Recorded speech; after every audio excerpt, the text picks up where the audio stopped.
मैं राधेश्याम सरस्वती शिशु मंदिर inter college Keshav Puri Muzaffarnagar आज कक्षा 9 का पाठ 3 अफवाह पढ़ाने जा रहा हूँ। अफवाह शब्द ऐसा लगता है जैसे कि अफवाह फैलाने वाली बात होती है, परंतु वह शब्द अफवाह जो है उसमें वाह है, अफवाह बनता है और ये अफवाह है। अफवाह का अर्थ होता है नदियों का तंत्र, अर्थात नदियों के एक तंत्र को अफवाह तंत्र या नदी तंत्र कहा जाता है। इसमें हिमालय पर्वत से बहने वाली नदियाँ और प्रायद्वीपीय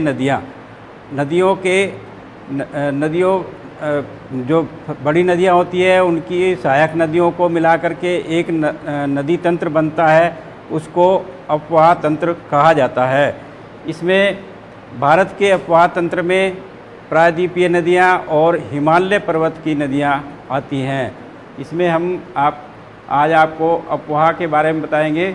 अफवाह का अर्थ होता है नदियों के तंत्र को मिलाकर के जो नदियाँ, बड़ी नदियाँ और सहायक नदियाँ मिलाकर के जो नदियाँ बनती है, उनके एक नदियों के तंत्र को अफवाह तंत्र या नदी द्रोणी कहते हैं। भारत में अफवाह तंत्र जो है वह हिमालय की नदियाँ और प्रायद्वीपीय नदियों को मिलाकर के बनता है। हिमालय पर्वतीय नदियाँ और प्रायद्वीपीय नदियों की तुलना हम इस प्रकार भी कर सकते हैं। हिमालय पर्वत की जो नदियाँ होती हैं वह सदा निरा होती हैं और प्रायद्वीपीय नदियाँ मौसमी नदियाँ होती हैं।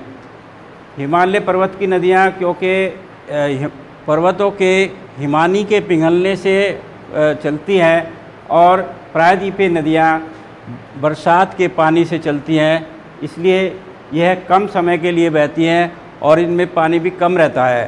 हिमालय पर्वत की जो नदियाँ होती हैं वह दूरी में अधिक दूरी होती है इनकी, और प्रायद्वीपीय नदियों की दूरी भी कम होती है।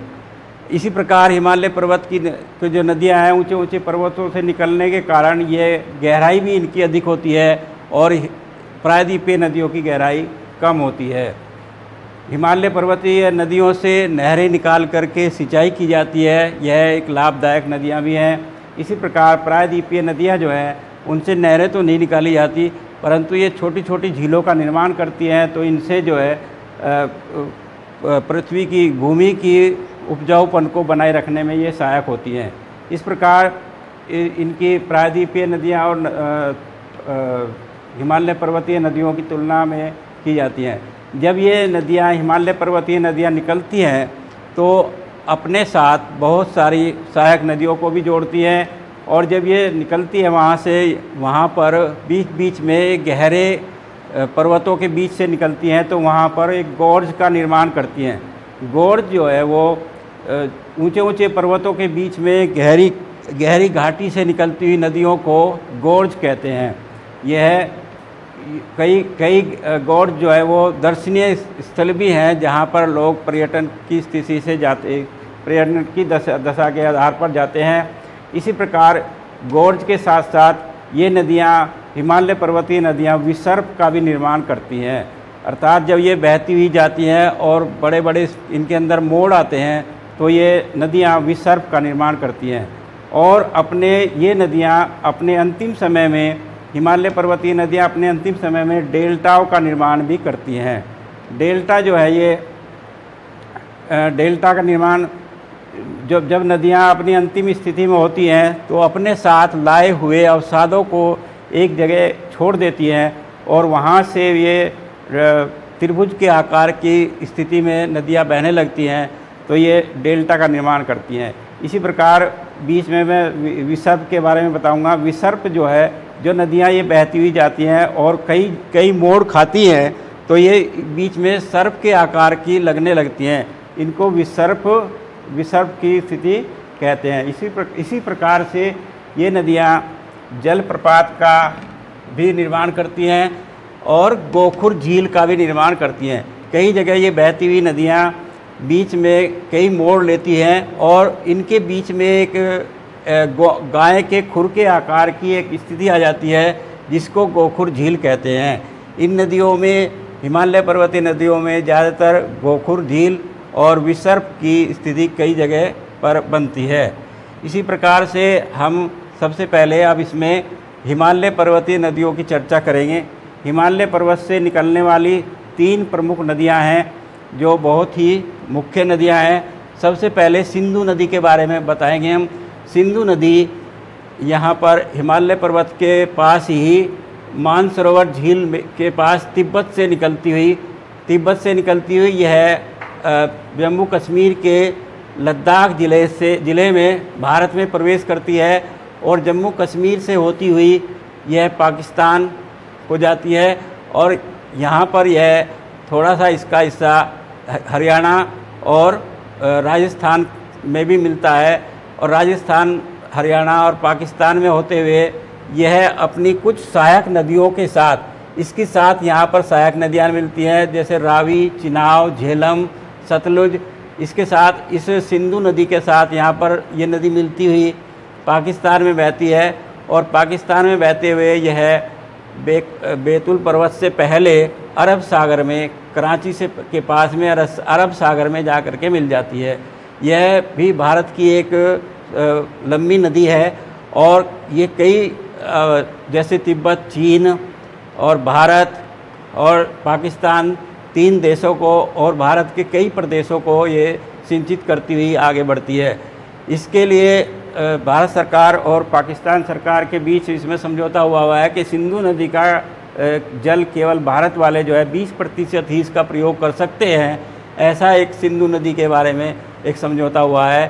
सिंधु नदी जहाँ मानसरोवर झील के पास तिब्बत से निकल करके लेह लद्दाख, जम्मू कश्मीर, राजस्थान को बहती हुई पाकिस्तान को सिंचित करती हुई आगे बढ़ती है। इसी प्रकार से हमारी दूसरी जो मुख्य नदी है जो भारत में बहती है और इसको भारत की पवित्र नदी भी कहा जाता है, ये गंगा नदी है। गंगा नदी नेपाल से थोड़ा सा इधर को चले गए, यहाँ पर गंगोत्री हिमानी से निकलती है। जब ये गंगा नदी गंगोत्री से निकलती है, इसका नाम भागीरथी नदी होता है। भागीरथी नदी थोड़े आगे बढ़ते हुए देवप्रयाग में आकर के अलकनंदा से मिल जाती है। अलकनंदा से मिलने के बाद इस नदी का नाम गंगा नदी होता है और गंगा नदी पहाड़ों से बहते हुए अपने साथ पवित्र जड़ी बूटियों के अवशेषों को बहाकर लाती है। इसी प्रकार गंगा के जल को इतना शुद्ध माना जाता है कि यह वर्षों तक रखने पर भी खराब नहीं होता है। इसका एक कारण है, जब ये पहाड़ों से निकलती है 320 किलोमीटर की यात्रा हरिद्वार तक तय करके यह पहाड़ों से पर्वतों के बीच से और पेड़ पौधों से औषधियों के बीच से निकल करके आती है, तो इसके जल में इतनी शुद्ध औषधियाँ मिल जाती हैं कि यह वर्षों तक रखने पर भी खराब नहीं होता है। ये इसकी गंगा नदी के जल की विशेषता है। गंगोत्री से निकल करके जब ये देवप्रयाग में आती है तो इसके साथ गंगा भी, वो अलकनंदा भी मिल जाती है और यह हरिद्वार में आकर के इसकी मैदानी यात्रा शुरू होती है और यहाँ पर ये गंगा नदी के आती है। इस नदी से कई नहरें निकाली जाती हैं जो हमारे देश भारत में सिंचाई का प्रमुख साधन है और ये इसमें कई सारी छोटी छोटी सहायक नदियाँ भी इसकी मिलती हैं। जैसे इसकी सबसे बड़ी सहायक नदी यमुना है। यमुना भी यमुनोत्री से निकलती है। यमुनोत्री से निकलती हुई और इसके साथ साथ इसके बाईं ओर दक्षिण में बहती हुई दक्षिण की तरफ चलती है और इलाहाबाद में जा कर के गंगा से मिल जाती है। इसी प्रकार इसमें और इसकी सहायक नदियाँ यहाँ से निकलती है सोन नदी और इधर से कई नदियाँ निकलती हैं, बाणगंगा है और इसी प्रकार से इधर से भी सोन नदी, कावे, वो क्या कहते हैं, इसमें कई नदी यहाँ से आती हुई यहाँ पर आकर के गंगा की सहायक नदियाँ मिल जाती हैं। यह इलाहाबाद में जा कर के इनका संगम हो जाता है। इलाहाबाद में एक नदी जो अदृश्य नदी है, हरियाणा से बहती हुई आती है, सरस्वती नदी भी इलाहाबाद में मिलती है। इसी कारण इस इलाहाबाद में जो संगम होता है ये 3 नदियों का संगम माना जाता है। इसको त्रिवेणी संगम भी कहते हैं। जिस प्रकार से देवप्रयाग में 2 नदियों का संगम है, अलकनंदा और भागीरथी मिलकर के आगे गंगा हो जाती है, इसी प्रकार के गंगा, यमुना और सरस्वती का संगम, त्रिवेणी संगम होने के बाद में यह आगे बहती हुई पश्चिम बंगाल में जा कर के और उधर से आने वाली एक ब्रह्मपुत्र नदी से मिलती है। ब्रह्मपुत्र नदी से मिलकर के यह एक बहुत बड़ा डेल्टा का भी निर्माण करती है और इसका जो डेल्टा है वह विश्व का सबसे बड़ा डेल्टा सुंदरवन का डेल्टा माना जाता है। सुंदरवन के डेल्टा में जो है ब्रह्मपुत्र और गंगा नदियों का मिश्रण है। गंगा नदी बंगाल में जाकर के दो हिस्सों में बट जाती है। एक तो भागीरथी नदी के साथ साथ भागीरथी गंगा और भागीरथी के साथ साथ बंगाल की खाड़ी मिलती है और दूसरी नदी में जब ब्रह्मपुत्र नदी मिलती है तो उसका नाम वहाँ पर हुगली गंगा हो जाता है और यह मेघना के नाम से बंगाल में जानी जाती है और यह गंगा सागर में जाकर मिलती है। इसको बंगाल की खाड़ी में मिल दिया जा कर के और बंगाल की खाड़ी में मिलने के कारण गंगा का संगम बंगाल की खाड़ी में होता है, इसलिए इसको गंगा सागर भी कहा जाता है। इसी प्रकार से इसके साथ में यहाँ डेल्टा बनता है। गंगा सागर पर प्रतिवर्ष मेला भी लगता है इसी पर और इस नदी पर कई जगह पर्यटक स्थल बनाए गए हैं। गंगा नदी पर वहाँ पर भी समय समय पर मेले लगते हैं। इसी प्रकार से हमारी तीसरी जो हिमालय पर्वतीय नदी है वह है ब्रह्मपुत्र नदी, जो मानसरोवर झील के पास से ही निकलती है। जैसे हमारी सिंधु नदी इधर साइड से निकलती है और दूसरी साइड से यह मानसरोवर झील के पास से ही ब्रह्मपुत्र नदी निकलती है। ब्रह्मपुत्र नदी हिमालय पर्वत के समानांतर बहते हुए और नेपाल के पास बहती हुई, नेपाल में इसको सांगपो नदी कहते हैं। सांगपो नदी बहती हुई ये अरुणाचल प्रदेश में यू के आकार की ये जो है एक तरह से यू आकार की घाटी बनाती हैं और इस घाटी बनाने के बाद में जब यह अरुणाचल प्रदेश में जाती है तो इसका नाम यहाँ पर देवांग होता है। देवांग नदी में यहाँ पर आकर के इसमें कई सारी और सहायक नदियाँ भी इसकी मिलती हैं। तो इस नदियों के साथ साथ इसमें यहाँ पर आकर के इसका नाम फिर ब्रह्मपुत्र नदी हो जाता है। इसकी एक और विशेषता है, यहाँ पर जब ये मानसरोवर झील से निकलती हुई नदी जाती है तो इसमें यहाँ पर गाद और सिल्ट कम होती है और यह अपने साथ में कम कूड़ा करकट लाती है। साफ़ सुथरी नदी होती है, इसलिए यहाँ पर बाढ़ कम आती है। और अरुणाचल प्रदेश में, असम में जब ये बहती है तो यहाँ पर गाद अधिक होने के कारण, सिल्ट अधिक होने के कारण यहाँ पर इसमें बाढ़ आ जाती है। यहाँ पर इसका नाम ब्रह्मपुत्र नदी होता है और यह घूमती हुई आगे चल करके फिर पश्चिम बंगाल में जा कर के यह गंगा नदी से मिल जाती है। पश्चिमी बंगाल में इसका नाम जमुना भी है। ब्रह्मपुत्र नदी का पश्चिम बंगाल में नाम जमुना भी है और इसके साथ गंगा नदी के साथ मिल करके यह हुगली नदी बन जाती है और आगे ये मेघना नाम से बंगाल की खाड़ी में मिलती है। तो इस प्रकार से यह उत्तर भारत की अर्थात हिमालय पर्वतीय 3 नदियों के बारे में मैंने आपको बताया। अब इसी प्रकार से हम प्रायद्वीपीय नदियों के बारे में, प्रायद्वीपीय नदियाँ ये यहाँ पर मैंने बताई गई हैं, इनके बारे में भी हम चर्चा करेंगे। प्रायद्वीपीय अर्थात जो ये भारत का यहाँ से आधा से ऊपर का हिस्सा है वो हिमालय पर्वतीय नदियों से घिरा हुआ है और नीचे का जो ये भारत का नीचे का भाग है ये प्रायद्वीपीय नदियों का भाग कहा जाता है। अर्थात इसको दक्षिण भारत की नदियाँ भी कहते हैं। इनमें 2 नदियाँ तो ऐसी हैं ये यहाँ पर जो भारत की केवल 2 ही नदियाँ हैं जो पूर्व से पश्चिम की ओर बहती हैं, वरना सभी ज़्यादातर नदियाँ पश्चिम से पूर्व की ओर बहती हुई दिखाई देती हैं और चलती हैं। यहाँ पर इन 2 नदियों में, हमारी 2 नदियों में नर्मदा नदी है। जो नर्मदा नदी है वो मध्य प्रदेश के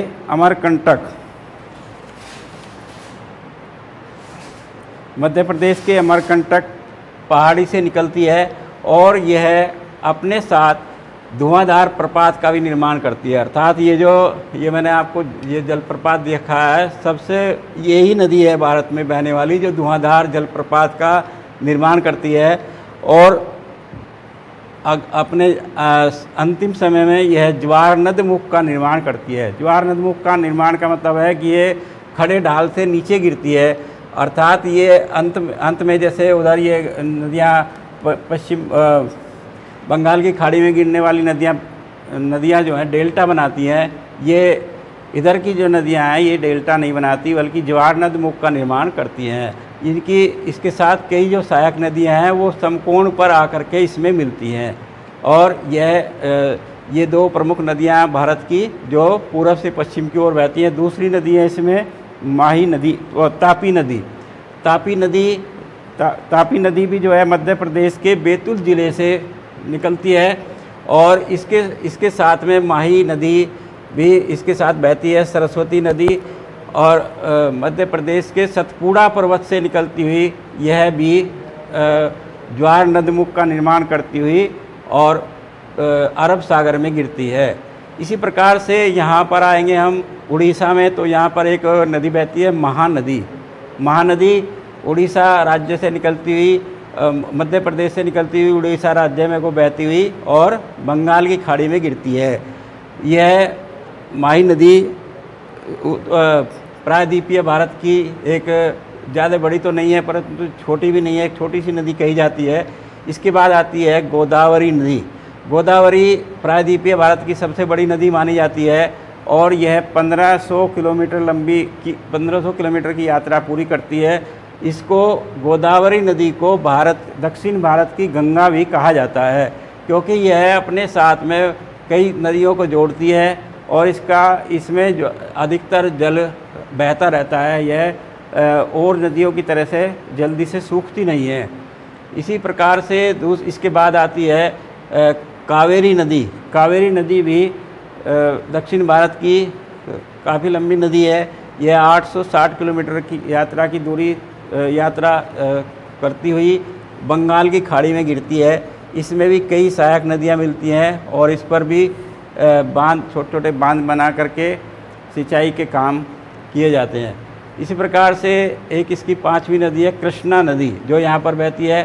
कृष्णा नदी की लंबाई लगभग 760 किलोमीटर है और यह छोटे से क्षेत्र में बहती हुई तुंगभद्रा, कोयना, घाट प्रवाह आदि इसकी सहायक नदियाँ हैं जो इसमें बहती रहती हैं और इसी में मिलती है। इस प्रकार से ये जो उत्तर भारत की नदियाँ और दक्षिण भारत की नदियों के बारे में मैंने आपको बताया। इन नदियों से अनेक लाभ भी हैं। जो दोनों प्रकार की नदियाँ हैं इनसे लाभ भी हैं। इन्हें नदियों से लाभ नदियों पर बांध बना करके बिजली बनाई जाती है और जो जलाशय बनाया जाता है उसमें मत्स्य पालन किया जाता है और मत्स्य पालन के साथ साथ उसमें नौकायन भी होता है, अर्थात पर्यटक को भी उससे बढ़ावा मिलता है। इसी प्रकार से नदियों के किनारे पर्यटन स्थल बनाए जाते हैं। नदियों से जल परिवहन की भी सुविधा होती है, अर्थात नदियों में जल परिवहन किया जाता है, नौकायन किया जाता है और एक स्थान से दूसरे स्थान को जाने के लिए जब कोई पुल वगैरह नहीं होता है तो उसमें भी नदियों के द्वारा ही नाव से या छोटी नावों के द्वारा जाया जाता है। नदियों से बालू निकाला जाता है जो हमारे कंस्ट्रक्शन के काम आता है। जो बालू रेत हम सीमेंट के साथ मिला करके अपने मकान बनवाते हैं उससे वह भी प्राप्त होता है।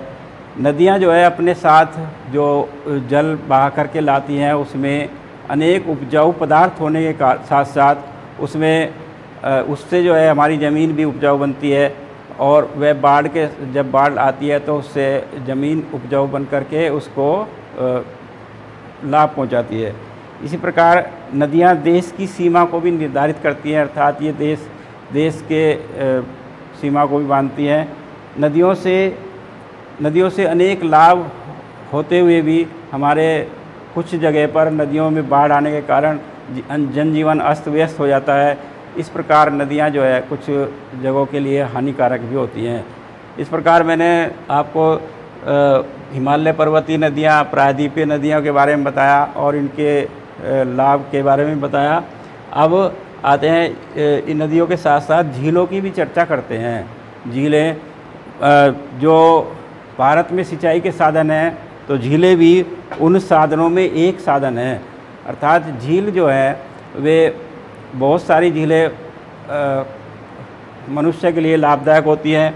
जैसे जम्मू कश्मीर की डल झील और वूलर झील, उन पर जो है लोग पर्यटन पर्यटक के लिए जाते हैं, अर्थात घूमने फिरने के लिए जाते हैं, तो उसमें नावों के द्वारा बैठ कर के उसमें जो है जाते हैं। नाव उसमें जम्मू कश्मीर में जो झीलें होती हैं उसमें शिकारे चलाए जाते हैं और हाउस बोट भी बनाए जाते हैं, जहाँ पर तीर्थयात्री जा कर के अपना आनंद लेते हैं, समय को बिताते हैं। इसी प्रकार से नैनीताल में नैनी झील, तल्ली ताल झील और राजस्थान की जो सांभर झील है वह खारे पानी की झील कही जाती है, जिससे नमक बनाने में सहायता मिलती है। इसी प्रकार से चंडीगढ़ की सुखना झील भी जो है इन झीलों में एक प्रसिद्ध झील है। और जो झीलें हैं ये, इनसे भी हमारे देश को बहुत फ़ायदा मिलता है। अर्थात झीलें जो हैं जल विद्युत उत्पादन में भी सहायक हैं। जैसे हम नदियों पर बांध बना करके जल टरबाइन के द्वारा विद्युत बनाई जाती है, इसी प्रकार से बांधों पर भी जल विद्युत निर्माण का कार्य होता है। और जो झील होती हैं वह जो बाढ़ आने पर नदियों के पानी को रोकने में थोड़ी सहायक होती हैं। और जब बरसात नहीं होती है तो वह झीलें जो है उस क्षेत्र की उपजाऊपन को, नमी को बनाए रखती हैं। इससे जो है जो उस क्षेत्र के पशु पक्षी होते हैं उसको पानी को पीने के लिए भी उसमें उनके लिए सहायक होता है। इस प्रकार नदियाँ जो है जलवायु को सामान्य बनाती है और जलीय पारितंत्र को भी संतुलित रखती हैं। जो जलीय जीव होते हैं वह भी उस झीलों में रहते हैं और जो कुछ जलीय पौधे और कुछ जलीय जंतु भी झीलों के द्वारा पाले जा सकते हैं, झीलों में पनपते हैं और झीलों का लाभ उठाते हैं। इसी प्रकार से झीलें और नदियाँ हमारे लिए बहुत ही लाभदायक हैं और हमारे जीवन के लिए बहुत उपयोगी हैं, सहायक हैं। इसी तरह से इस चैप्टर का एक अंतिम टॉपिक है नदी प्रदूषण। नदी प्रदूषण के लिए अभी हमारे से पहले दूसरे अध्यापक जी पढ़ा रहे थे, तो नदी प्रदूषण के बारे में बहुत सारी बातें बताई, फिर भी आगे हम बताएंगे। नदी प्रदूषण का सबसे बड़ा कारण जो है वो फैक्ट्रियाँ, औद्योगिक इकाइयाँ हैं। औद्योगिक इकाइयाँ जो हैं उससे जो निकला हुआ कचरा, कूड़ा कचरा, अपशिष्ट पदार्थ होते हैं वह नदियों को प्रदूषित करते हैं। अर्थात उनसे जो निकलने वाला कूड़ा कचरा है वो पहले नालियों के द्वारा उसमें नालियों से बहता हुआ नदियों में जाता है और नदियों को प्रदूषित करता है। नदियों को प्रदूषण से बचाने के लिए नमामि गंगे और नमामि नर्मदे, ये इस तरह की 2-3 योजनाएं चलाई गई हैं और उसको प्रदूषण को ख़त्म करने के लिए भी योजनाएं चल रही हैं। परंतु इसको प्रदूषित करने में मानव जाति का बहुत बड़ा हाथ है। जैसे औद्योगिक इकाइयों के द्वारा जल प्रदूषित होता है, उसी प्रकार से मनुष्य के अपशिष्टों के द्वारा भी जल प्रदूषित होता है। मनुष्य जो है अपने घरों से जो कूड़ा कचरा निकालता है, बहाता है, वह भी नालियों के द्वारा कहीं ना कहीं नदियों में ही जा कर के मिलता है। मानव क्रियाएं भी जो है नदी के जल को प्रदूषित करती हैं। जैसे शवों को बहाना या शवों को जलाने के बाद में उसमें अस्थियां विसर्जित करना, मृत जानवरों को उसमें डालना, इस प्रकार से जल प्रदूषित, नदियों को प्रदूषित करने का कार्य भी मानव के द्वारा बखूबी होता जा रहा है। जो अपने घरों का कूड़ा कचरा है वो भी नदियों में बहाया जाता है, इससे भी नदी का जल बहुत प्रदूषित होता है। तो नदी के जल को प्रदूषित होने से हमें रोकना चाहिए और इन सब बातों पर ध्यान देते हुए नदी जल प्रदूषण पर को नियंत्रण में रखना चाहिए। आज सब इतना ही मैं बताना चाहूँगा। धन्यवाद।